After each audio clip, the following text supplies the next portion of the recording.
The first time I heard the sound of her laughter, I almost forgot I was in enemy territory. The station's air was thin, too cold for human lungs, and tasted faintly metallic from the recycling systems. It was not meant for us, not built by us.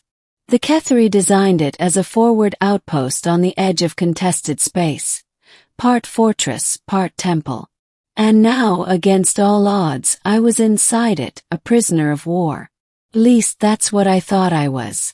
The Ketheri weren't supposed to take prisoners.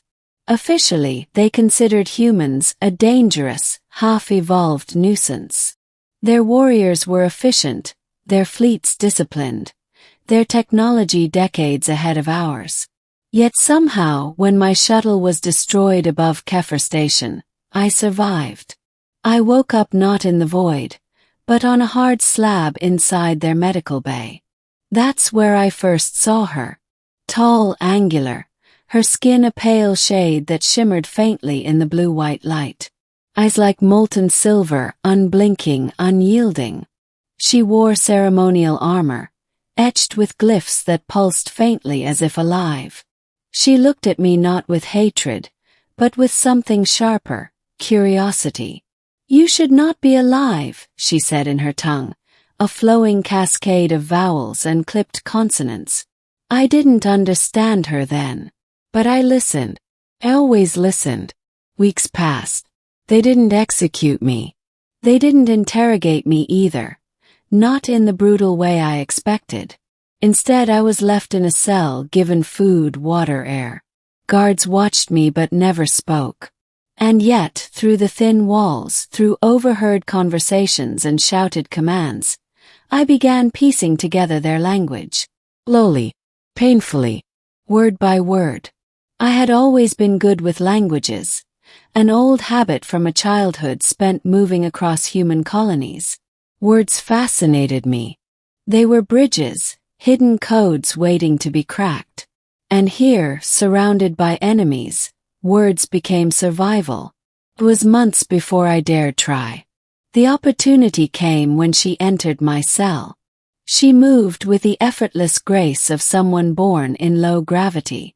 Her armor caught the light, and the glyphs shimmered like fireflies. She studied me as if weighing my worth. I cleared my throat, heart hammering, and spoke. Not in English. Not in the halting pidgin my fellow prisoners sometimes attempted. No, I spoke in her language. Not enemy, I said carefully, stringing the words I'd stolen from overheard whispers. I listen. I learn. For a long, dreadful moment, silence filled the cell. And then she laughed. Not cruelly, not mockingly. It was genuine, like the first crack of sunlight through storm clouds. A laugh that startled me so much I almost forgot the words I'd rehearsed in the dark. "You speak like a hatchling," she said, smiling faintly. "Broken, clumsy. But you speak."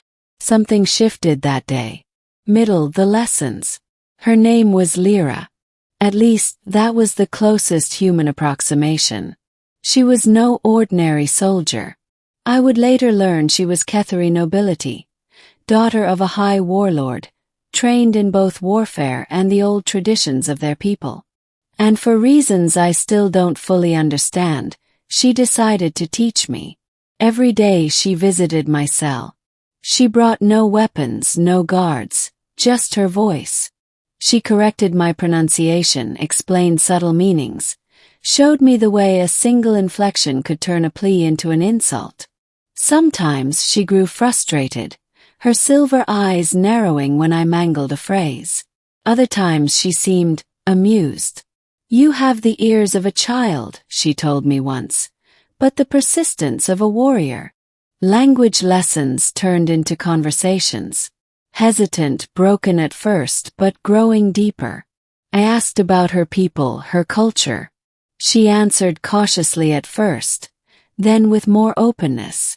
She spoke of the Ketheri homeworld, towering crystal spires, oceans that glowed under twin moons, cities that hummed with song. She described their belief that language itself was sacred, a divine current that flowed through time. To speak was to shape reality. "You humans," she said once, "throw words like stones, careless, wasteful. Do you not feel their weight?"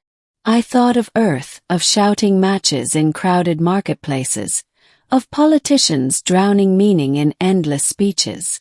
I didn't know how to answer her. In return, I told her about humanity, about our music, our laughter, our stubbornness. I taught her fragments of English. She struggled with our consonants, stumbled over sounds, but persevered. And the first time she managed to say my name correctly, I realized how strange and powerful it felt to hear it in her voice. There were moments when I forgot we were enemies. But reality always returned.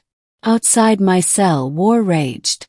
I overheard guards whispering of fleets clashing, of colonies burning. Humanity was losing. For every word I learned, thousands of my people were dying. One evening, I asked her why I was still alive. She hesitated, then said, "Because you listen. You see us not as monsters but as people. That is rare among your kind." Her words unsettled me. 'Cause she was right. Turning point, the challenge. It all changed when her father arrived. Lord Varesh, warlord of the Kethari fleets, was everything Lyra was not. Towering, armored, his presence radiating authority. When he entered the chamber, even the air seemed to hold its breath. I understood little of his words at first, but his anger was clear. He had discovered that his daughter was wasting time on a prisoner. To him, I was nothing but vermin in a cage. Lyra stood her ground. She argued, fiercely, passionately, in her language. I caught fragments. Understands us. Bridge between species. Not an animal. But Varesh was unmoved. He ordered my execution at dawn. That night Lyra came to me. Her composure cracked. I saw fear in her silver eyes for the first time. "You must prove yourself," she whispered. "Our people value strength but also speech. Words can be weapons. Tomorrow when my father condemns you, speak. Use our tongue. Show him you are more than prey." My blood ran cold. I was no warrior, no diplomat. Just a man who'd stumbled into survival. But when she clasped my hands in hers, warm, trembling, desperate, I knew I had no choice. The confrontation. The hall was vast, lined with banners of living silk that shimmered like flame. Kethari nobles gathered, their eyes sharp and cold. Varesh stood at the center, his presence suffocating. And I, a lone human, was dragged before him. The sentence was spoken swiftly. No appeal. No mercy. I stepped forward, heart pounding so hard I thought my chest would burst. And then I spoke. Not in English. In Kethari. The words were clumsy, my accent rough, but they carried weight. "I am not beast," I said, voice trembling but steady. "I listen. Learn. I respect. Language, life, honor. You see enemy. But I see people. If war never ends, both bleed. Both die. What is victory if silence follows?" Gasps echoed through the chamber. The nobles murmured, startled. Varesh's eyes narrowed, fury battling curiosity.